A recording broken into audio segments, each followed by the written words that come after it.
Team Canada's dominant start to the FIBA World Cup has actually resulted in criticism towards the Raptors front office, and it has everything to do with the head coach. And in this video, I'll explain why. Let's get into it.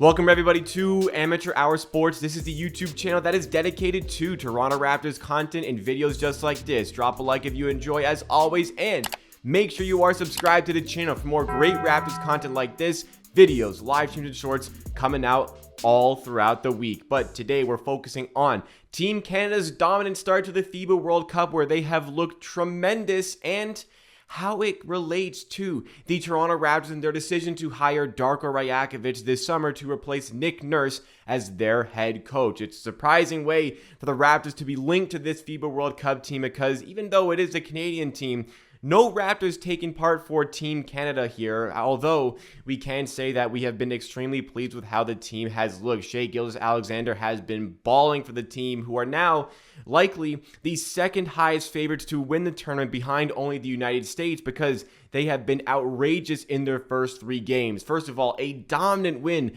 against France, a very successful FIBA team, and then two other fantastic wins against Lebanon and Latvia for a combined win total of 110 points, which has them poised to make a deep run in the tournament. And the team has looked tremendous in the second halves, in particular after the adjustments that have been made by current head coach of Team Canada, Jordi Fernandez. Nick Nurse was the head coach of Team Canada all the way up until he took on his new job as the head coach of the Philadelphia 76ers, where it was communicated to Nick Nurse that he would not be able to do double duties and coach both the 76ers as well as Team Canada, as he did for the Raptors for a number of years. As a result, Nick Nurse worked with Canada's Basketball Association in finding his replacement, and that man was Jordi Fernandez. And if Jordi Fernandez's name sounds familiar in any way whatsoever, he was also one of the leading candidates to take on the Toronto Raptors head coaching job, and for a while he was considered to be one of the four finalists to actually land the role. And on the outside looking in of those four finalists was actually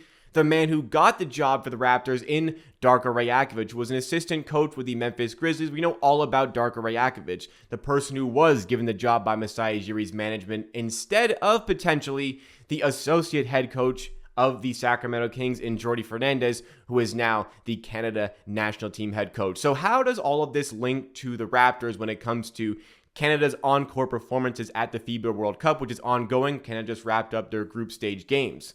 Well, because Jordi Fernandez was a finalist for the head coaching role, naturally, many Raptors fans were excited about the prospect of hiring him to be the replacement for Nick Nurse in Toronto, one of which being myself. Going through the entire head coaching pool of all the names the Raptors had the opportunity to make their next head coach, Jordi Fernandez wasn't the top of my list, but he was pretty damn close. And when it came to the finalists that were actually revealed with the possibility of getting the job, Jordi Fernandez was by far my leading candidate and my favorite candidate to take the job as the next Toronto Raptors head coach. Though I was still happy when the Raptors decided to choose Darko Rajakovic as their next head coach, it made me think like, man, did we miss out potentially on getting this great head coach? And now more and more Raptors fans and more Canadian basketball fans are starting to realize the fantastic job Jordi Fernandez could do in this role based on what he is doing with Team Canada. Now, the luxury that we have with the FIBA World Cup right now, first of all, Canada have assembled a great roster to bring to this tournament. Second of all, we have the extreme luxury of being able to hear and listen in on Team Canada's timeout huddles,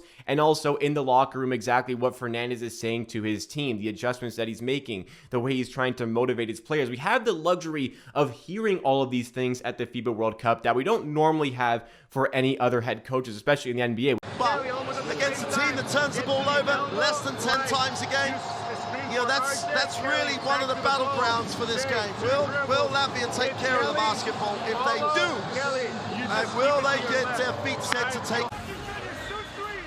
The first one, miscommunication down the floor. The second one, contested. A third one, what the sessions off on defense, and then we feel like it's gonna be so easy here. You guys wanna be first? What the We don't get the mics in the timeouts. We don't get the mics and the cameras in the changing rooms that's released to the public so consistently as it is for this tournament. So we really have the first-hand experience into what Jordi Fernandez's coaching style is like, and we're seeing a lot of Raptors fans now a little bit jealous of Team Canada for having him as their head coach instead of the Raptors. And basically what I'm trying to do with today's video is react to a couple of articles that I saw online suggesting that potentially the Raptors may have made a big mistake in choosing Darko over Jordi Fernandez. So once again, I'm going to reiterate, I'm a massive fan of Jordi Fernandez. It's not just for 3 games that we're seeing at the FIBA World Cup. It's also for the great job he has done in development over the course of his career as an NBA coach, most recently now in his current role as the associate head coach of the Sacramento Kings, where he was a driving force in producing the most potent half-court offense in the NBA last season with that Kings offense, who looked so fantastic under Mike Brown, and of course the guidance of Jordi Fernandez. Darko Rajakovic also has done a great job in the past of development, has done great jobs in the past in producing high-octane, highly potent offenses, did so with Phoenix a few years ago, has done so in recent years with the Memphis Grizzlies. So by no means, in my opinion, is Darko Rajakovic a bad candidate, but I think what we're getting right now from Raptors fans who are kind of saying like, wow, like I really wanted Jordi Fernandez, and I can clearly see why I wanted him so bad based on what we're seeing with these videos here. Even though Fernandez was higher on my list of coaches than Darko Rajakovic, we have to understand some certain things about this process. Number one, Darko Rajakovic is not a head coach at the FIBA World Cup, so we haven't had the first-hand experience of him in timeouts and in locker room. Perhaps if we had videos of Darko coming out right now, Raptors fans would be pumped up about how much of a great job that he's doing. And because we only have the evidence of one coach, it's easy to just jump on that and say, well, this is so great. And it is great, but we don't have anything to compare it to when it comes to Rajakovic. So I think it's a bit unfair to smear Darko when we're not getting any sort of evidence that would suggest that he's doing all these great things. We just don't have those videos out right now. And also when it comes to the process of finding the next head coach, us as fans, like we are on the outside looking in on the whole situation. And specifically for the Raptors, who are such a tight-lipped organization, we really had no information as to what was going on in the coaching search. In fact, of the 4 finalists that were named for the Raptors head coaching job, they weren't officially named by the Raptors. It was unofficially named by reporters.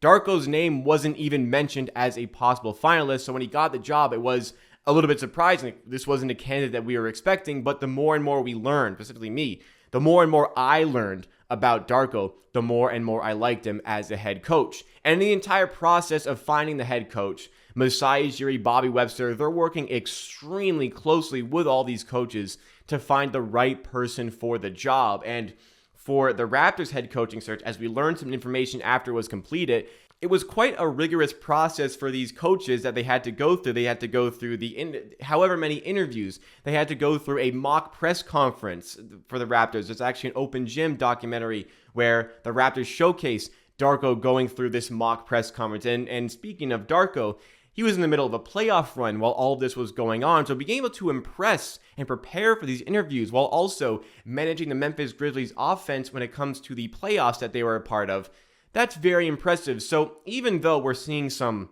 really good impressions from Jordi Fernandez as Canada's head coach, and yes, I would have loved if the Raptors had made him their head coach as well, I still am very much in love with the decision to go with Darko Rajakovic as the head coach. But seeing what we could have had in Jordi, I think it's fair to say that, well, Fernandez is clearly a great head coach that is going to have and definitely have an opportunity to be a head coach in the NBA someday.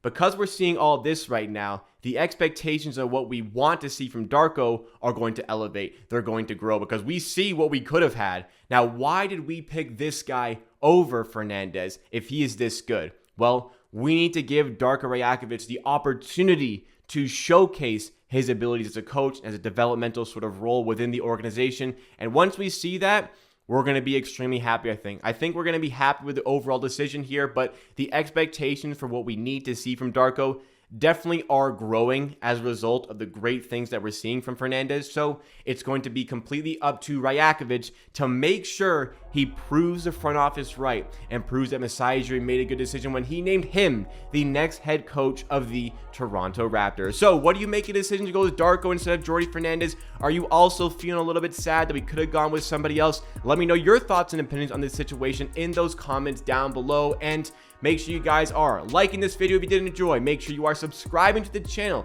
for more Raptors content just like this, and I will see you again very soon for another video here on Amateur Hour Sports.